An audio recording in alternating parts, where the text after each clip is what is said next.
Hey there, I'm Sierra, and the debate that I chose was the environment, and I am going to be mostly pro environment in this debate, but as I kind of got into all of the research, I kind of see both sides, so I kind of understand like the anti-environment, but I do think for the most part that the environmental considerations should take precedent over economic considerations. But I'm kind of going to talk about three different points that I think are kind of different than what some of the other people have been talking about, but I think are also really important to the environment. So starting in, I think that we can all agree that there is climate change going on. We can all agree that the world is getting warmer, and we can all agree that humans have had some sort of effect on greenhouse gases. And the climate change, I think that there's a lot of debate on how much that the human activity has caused climate change and how fast the world is getting hotter. But I think that as a basis, we can all agree that climate change is happening and that humans are contributing to it. So the first thing that I want to talk about is fossil fuels and renewable energy. Some statistics that I found is that the US, the EU, China, Russia, Japan, and India were responsible for 65% of all of the global greenhouse gas emissions in 2008. Another statistic is that the top 25 greenhouse gas emitters, about half of them are categorized as developing countries. And the top 25 nations are responsible for 85% of the greenhouse gases emitted. So in the past, people have gotten together, the top countries have gotten together and signed either things called the Kyoto Protocol or the Paris Accord to kind of fight that and or to kind of figure out a way on how to lower our greenhouse gas emissions. Neither of them have really been successful. The Kyoto Protocol was never actually signed by the United States, and in 2015, the Obama administration signed the Paris Accord, but then Trump just recently pulled out of the Paris Accord for a few reasons that I'll talk about later.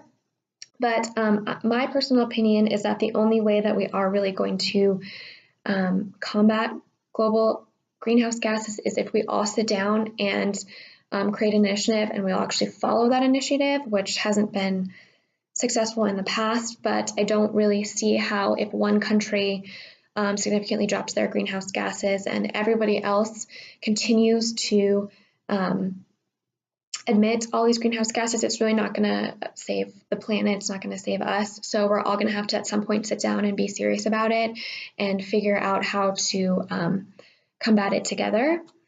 Another point that I want to talk about that I think is a huge factor in pollution and the environment is feeding our population. So some statistics on our population. So right now we have 7 billion people on this planet. The world population is growing by 83 million a year. Our population by 2050 is expected to be 9.7 billion, and by 2100 it's expected to be 11.2 billion. Another statistic is that scientists say that the world can only handle about 10 billion people for us to be able to feed them all. As of right now, obviously, we're not doing a super great job in feeding everybody in our world because there's a huge amounts of world hunger. But moving forward, a biofuel like ethanol, which is supposedly a renewable resource, it's made from corn, so it takes up a huge amount of cropland, and it also takes a huge amount of water, and it uses a lot of fertilizer, which if the fertilizer isn't disposed of properly, it can be harmful to the environment. I think that a renewable resource, I think that water is a huge factor for it. There's huge amounts of cropland that's been being cleared every day from the rainforest. Okay, so every year, huge amounts of rainforests are destroyed for crops and for cattle ranching. And I think that it could be, So as our population grows more and more over the years, we're going to need more and more land for crops and for cattle. And I think that ethanol, which needs huge amounts of farmland to grow, I think that in the future, if the United States needs ethanol for gas, or that's going to be more important than, say, if Africa needs corn for food. So I don't think that we should be investing in a resource that could potentially compete with food. And it also raises the price of global food too, because of the need for land and the need for water and the need for all of those resources. And then making something, I don't think that ethanol is really should be categorized as a renewable resource, because it does use so much water, and water is kind of really important. So like in the future, there's going to be a lot of water issues, and as we deplete our water, just like in the video that we watched in Bolivia. And I know just from my biology class or my geology class that I was taking that just in the valley itself here, we have depleted so much of our groundwater that some areas in the valley and outside of the valley have dropped by 20 to 30 feet just because we've used so much of our water. So the last thing that I want to talk about is how should the world as a whole move forward? So some of the questions and debates on this topic are that should the Western countries pay for all of it, or should there be more of an equal playing field for the Western countries and for the developing countries? Should the West pay states like Bangladesh because they're dealing with the consequences already, or should Bangladesh be forced to figure it out on its own? Should the developing world be free to develop however they want and to emit however many greenhouse gas emissions that they want? So getting back to the Kyoto Protocol and the Paris Accord, the reason why the U.S. never signed it was because the U.S. didn't feel like it was a level playing field. They felt like it was that the U.S. was kind of getting stuck with the bill, and it wasn't economically advantageous for them. It allowed everybody else to kind of do their own thing, and it didn't allow us to basically make money.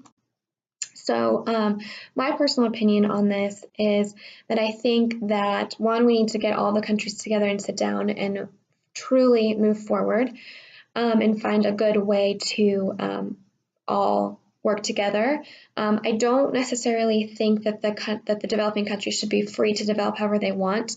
I mean, even though the U.S. and the West did kind of create all of the issues because they were allowed to develop as much as they wanted, at some point you have to kind of draw a line, because it's not, I mean, we're going to kill the environment if we allow everybody to admit as much as they want. So there's got to be a way to kind of make it a compromise for every country, but also make it advantageous for every country. Maybe the U.S. could focus on more research into more renewable energy resources that would work, and then the developing countries can focus on eliminating some of their, just with the information that we already have. Yeah, I mean, I kind of see both sides, so it's kind of hard for me to kind of draw a line and say this is what the U.S. should do, this is what the West should do, and this is what the developing world should do. But I do think that at the end, we all kind of need to sit down and get together and work it out as a world, and not just as the United States and the EU and India and China. So thanks for listening.